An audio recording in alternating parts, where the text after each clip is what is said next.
The Music of Dolphins by Karen Hess. I swim out to them on the murmuring sea. As I reach them, their circle opens to let me in, then reforms.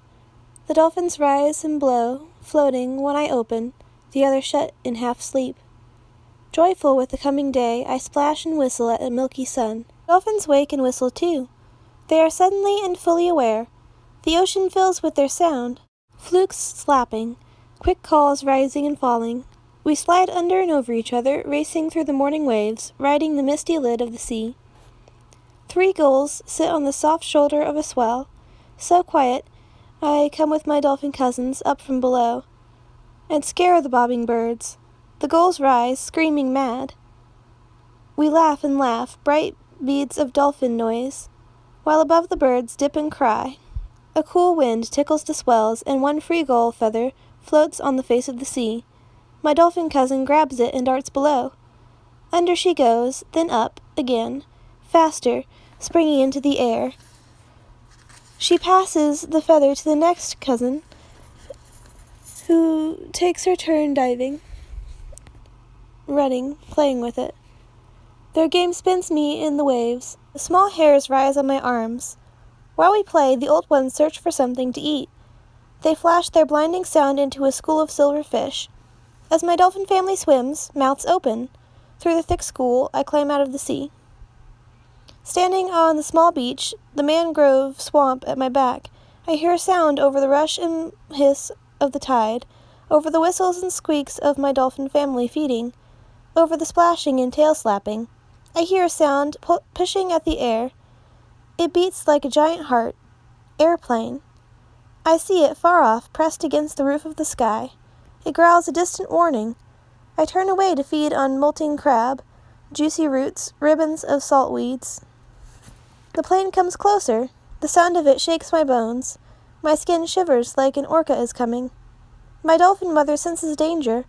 My smooth, beautiful mother, with her wise eyes and her spotted flukes. I hear her. She calls me back to sea. I want to go to her. I am afraid of the plane, but I must find water to drink first and give my mother more time to eat. She does not eat enough because of me. I make my way through the wet and tangled roots of the mangrove, creeping toward the opposite side of the cave. I reach the long rocks where rain gathers in wide, deep pools. There is much water today. I cup my hands and drink. The water is cool with a hint of salt. When my hands can gather no more, I scoop the water into a shell, and when the shell brings nothing, I suck at what remains with my lips. While I drink, the plane flies close again. No longer is it a distant gleaming. It comes too near. It is not like other planes, more like an ugly fish with spinning fins on its back. Something drops from it. I try to hide. The wind from the plane makes my long hair fly. The mangrove pitches and roars. I am pounded by spinning air. The earth shakes and circles of sand rise around me. I sense the frantic whistle of my mother, but the sound is lost in the scream of the plane. And then a man jumps out. He comes after me. I slip deeper into the mangrove, but the man is too big, too fast. I cannot get away. Wild child found on island off Cuba, Miami, Florida, December 5th. I thought she was a mermaid at first, said Lieutenant Junior Grade Monica Stone. Her hair hung down to her feet, and she was covered with seaweed.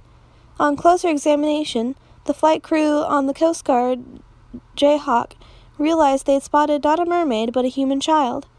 Their mission started as a routine surveillance flight over the Sol Bank in the waters between Florida and Cuba. The crew, composed of Stone, pilot Nicholas Fisk, and flight mechanic Gary Barrett, had flown hundreds of search and rescue missions over the section of water.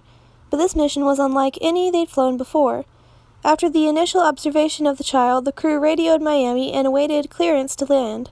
Hovering above, they videotaped the girl. Gary threw the pump can out to her on a parachute. Pump cans hold food, blankets, first aid. Most people run towards them. This girl ran away, hiding in the mangroves. She had this really weird way of moving, like the ground was rolling under her feet. Gary climbed down and walked toward her, holding out his hand. She was so strange, said Barrett, the way she acted, more like an animal than a human. Once they got her aboard the helicopter, Stone wrapped the naked girl in a blanket. She was making a high-pitched cry, like a seagull, said Stone. Her respiration was odd, popping out of her like breathing was something she had to remember to do. Stone, a communications and public relations specialist, speaks fluent English, Spanish, and French. The child either couldn't or wouldn't respond to efforts to communicate in any language. Her height and body development suggest a girl somewhere between the ages of 11 and 16 years, said Stone. Her weight in the vicinity of 100 pounds is at least 10% hair.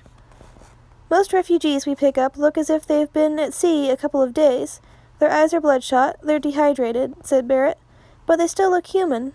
This girl was streaked with salt. There were barnacles growing on her, for crying out loud. The condition of her skin. She had circular scars all over her face and body. She had to be living in the sea a long time. Mila, the name given her by the Coast Guard crew, is definitely human, but there's something about her, something wild, Stone said.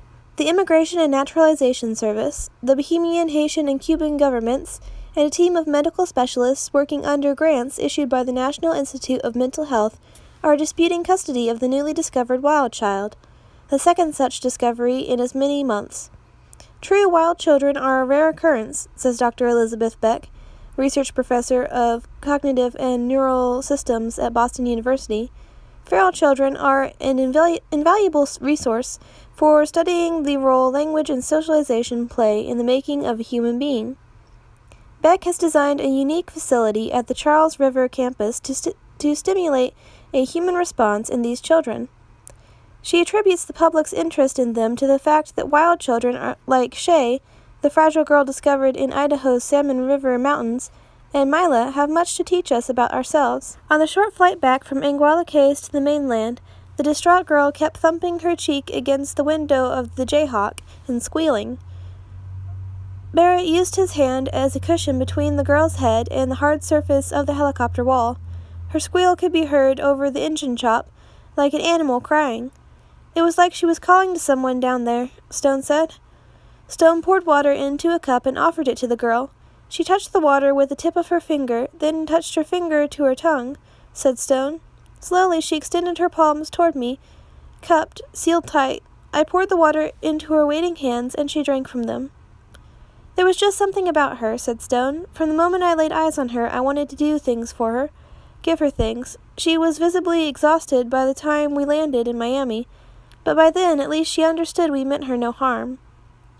Right before we delivered her to INS, she leaned forward and studied me with one eye. Then, slowly turning, she studied me with the other. It still amazes me every time I think about it, the way she connected with us. I have never felt anything like it. 1. Dr. Beck says, "Where is the ear?" I show a picture of the ear. Dr. Beck says, "Good, Mila. Where is the eye?" I show a picture of the eye.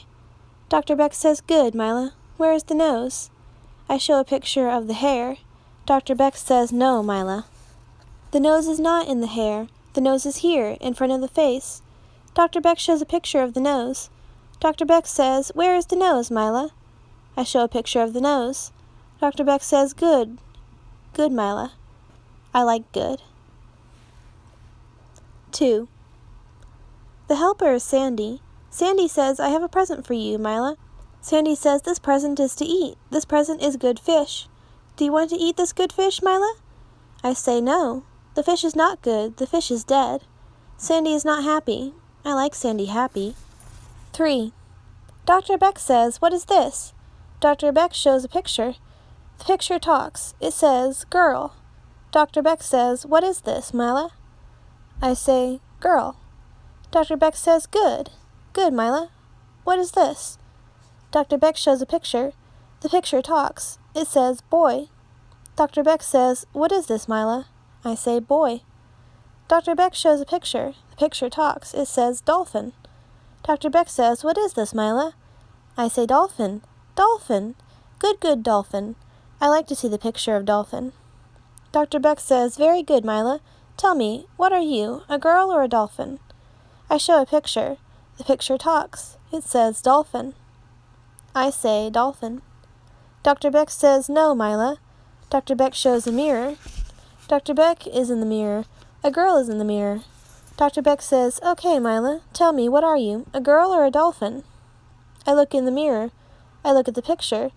The picture talks. It says girl. I say girl. Dr. Beck says, "Yes, girl."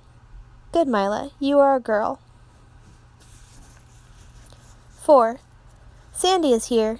Sandy says, "Look, Mila, I have a book. It is a fish book." I come to Sandy. Sandy says, "Show me the tail of the fish, Mila." I am showing the fish tail. Sandy says, "Good, Mila, show me the big rocks." I am showing the big rocks. Sandy says, "Good, Mila, show me the sea." I say, "Sandy, come." Sandy says, "No, Mila, show me the sea in the book." I want to show Sandy the good sea. Sandy wants the picture in the book. I show the picture in the book. I make Sandy happy. 5. I'm going to see another girl. The girl is little. The girl is different, not like Dr. Beck and the others. The girl is different like me. I say my dolphin name to the girl. The girl looks at me. I say my dolphin name again. The girl makes a laugh. Dr. Beck and Sandy and the others like the laugh. Dr. Beck says to the girl, "Shay, this is Mila." Dr. Beck says, "Mila, this is Shay." I say the word Shay. Sandy writes in a book, "Mila says Shay." Dr. Beck says, "Shay is like you, Mila. Shay is learning to talk. You and Shay can work together. Who can show me a thing we wear?" I show a picture of boots. I say, "Boots. I have boots." Dr. Beck says boots are for rain, only. My ears like to hear boots all the time. I make my good boots to talk like the dolphin. Dr. Beck says, "Good, Mila." Shay is not showing. Shay is not saying. Dr. Beck says, "Who can tell me what you do with a fork?" I show a picture of eating. I say, "Eat." Dr. Beck says, "Good, Mila." Shay is not showing. Shay is not saying. Dr. Beck says, "Who can tell me what you do when you are cold?" I am watching Shay. I am walking to Shay. I am showing Shay a gentle hand. Shay is a soft hair girl. Shay is a big eyes girl. Shay is a little, little girl. I'm looking at the face of Shay. Shay is not showing. Shay is not saying, but I am hearing Shay with no words.